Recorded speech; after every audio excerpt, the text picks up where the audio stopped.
رح نعمل اليوم أحلى وأبسط أكلة حلوة كل الوطن العربي بحبها، موجودة وين ما كان. رح نعمل نوعين من الحلاوي الطحينية بثلاث مكونات، أولهم حليب البودرة والسكر والطحينة فقط لا غير. ثلاث مكونات: حليب بودرة 2 كوب، وطحينة كوب ونص، وسكر بودرة كوب ونص. وندعكم كتير منيح ليصيروا بهذا الشكل، يعني ماسكين بشكل رملي.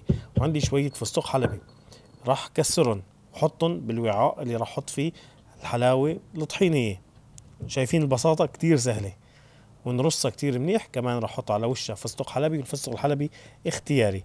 ما تبقى من الحلاوة راح احط عليه شوية كاكاو، وادعكن كاكاو عادي بودرة. كمان راح احطهم بالوعاء الزجاجي. راح سكرهم كتير منيح وحطهم بالثلاجة 4 5 ساعات. وبعد 4 5 ساعات راح جيبهم كمان مرة وافتحهم وحررهم هيك بالسكينة، يعني بس مشان حرر الأطراف مشان تنزل. وهي النتيجة أمامكم. صراحة كتير انبسطت فيها، جميلة وظابطة مثل الموجودة بالسوق، ويمكن تكلفتها أرخص شوي. ومثل ما حكيت الفستق الحلبي اختياري، يعني من غير الفستق ما بتكلف. شوفوا المقادير، اعملوا لنا فولو، شاركوا الوصفة. صحتين وعافية.